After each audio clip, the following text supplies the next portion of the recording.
Governor Jay Inslee from the great state of Washington has now laid plans out for statewide contact tracing initiative. Sounds like fun. The initiative is robust, I'm quoting, it's vigorous, and it's comprehensive. Wow, it sounds like Common Core. And he said it needs to be all three to be successful. If we don't succeed in this second stage of our efforts, this virus might come back and bite us. I got news for you. It's going to come back. It's going to come back next fall, and it's going to come back the fall after, and it's going to come back the fall after that. It's always going to be with us, okay? It's like the flu. It's good. No, I don't mean the symptoms. It's like the flu. It's a virus. It's a virus. Okay.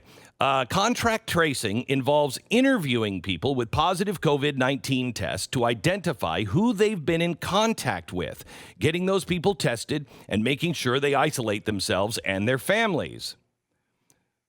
Okay, so wait. So now you have to keep a list of everybody that you've come in contact with, and then you have to give that list. Oh, let me see who you've been talking to.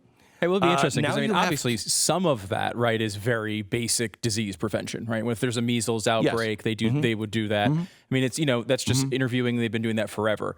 The question is, when it comes to a Jay Inslee approach to that, is it going very, very far down that road? Well, he needs 100% compliance. Just 100%? He needs 100%. Just 100%. Oh, he needs 100%. And they're going to send people to your home, and they're going to be conducting these interviews. And if you refuse to take another test or self-isolate or give them the names of people you have been with lately, then I want to quote him exactly. We will have attached to the families a family support person who will check in with them to see what they need on a daily basis and help them. If they can't get a friend to do their grocery shopping, we'll help them with their groceries in some fashion. As far as refusal, it shouldn't come to that. And it really hasn't so far. We've had good success. But individuals that refuse to cooperate with contact tracers or refuse testing will not be allowed to leave their homes to purchase basic necessities as groceries or prescriptions. So they're just going to starve the people to death if they don't agree with this? No. He said they're going to have somebody to go grocery shopping for you. You'll just be in prison in your home. You will not be allowed to ever leave your home unless you participate. And only 100% need to do that. Oh, okay. So Yavel. Because I thought what he was saying was if you participate in the program, they will bring you the groceries because you're isolating. So if you're saying if they don't participate in the program, they're still going to shop for them? Yeah, wait a minute. The family support who will check and see what they need on a bit. Oh, yeah. Yep. You're right. It's just we're just going to starve them out. Eventually, they're going to be like, "Oh, look, take my names. I'm really hungry. I need Cheetos." And eventually, it works. You know what? It worked in those really nice. I don't know if you saw the subdivisions that the Germans made in Poland for the Jews. They were beautiful little subdivisions. It was a gated community that they built, and I think this is wonderful. Now, I was thinking that it might be a little Hitlerian to do this, but then I thought I'm not sure because this sounded familiar, and so I looked this up, and that no man might buy or sell save that he had the mark or the name of the beast, or the number of his name. That's from a little book. I don't remember. It's a kind of a dusty book. But there was something about not being able to buy, sell, get groceries, anything, unless you received the mark. I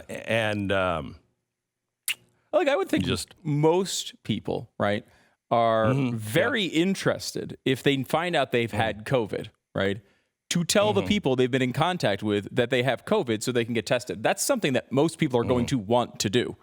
That doesn't mean that they want to play with Jay Inslee. Right. But some people may not. I mean, we had this with the AIDS virus. There were people that went out intentionally, and those people went to jail. They went out intentionally to infect people. Okay, that's different. But now I have to have a list of everybody I've come in contact with. And you know what they say? The supporters of this said it's really not going to be a problem because we'll just monitor the cell phones of everybody that comes into contact with them anyway. Oh my gosh. Okay, even more scary. Now, the county of Los Angeles has partnered with hotel associations to identify sites that will meet the operational needs of the program that they're unveiling, and that is housing the homeless to make sure that they don't have coronavirus. And commandeer, they need to have rooms that they can lock down people. And so they're now saying that if the hotels don't participate, they will just commandeer the hotels. They will just take those hotels over. The city of Los Angeles is saying this. May I just point out, we're on a crazy train to hell here? I mean, I am actually, I believe Dr. Fauci. I believe that he believes he's right. And I believe he is instructing us just on health. There needs to be the balance of psychological help, our rights, and our economy. Okay? So when we balance him, I'm fine. But the media seems to only be taking his side of it and then trying to pit him against Donald Trump to break up this relationship like they do all the time. And, I would just like to ask the liberals and the media, you split those two apart. If you actually believe that Donald Trump is trying to kill everybody in the country and Dr. Fauci is the hero, what the hell are you doing getting him out of the White House? What are you doing? Yeah, wouldn't your goal be to write the stories about how they have a really good working relationship and how Donald Trump, like you understand how this stuff works. You come out here and make a media divide. It's like if your friend is dating a girl that you don't like, and you're just constantly leaking, trying to break them up because it's irritating to you. No. May I give you a real world example on just exactly what you're saying? The guy who I grew up with, Robert, he's like my brother. Okay, he lived in my house for a long time, and we grew up together. And I was dating a girl in high school, and he, as my best friend, and he would say all the time, "I mean, why are you dating her? I mean, I don't get it." That's nice. I mean, really? Yeah, I don't get it. Really? And so it just planted a seed of doubt. And I'm like, oh, maybe he's right. As soon as I broke up, he started dating her. He's now married to her. He's married to her.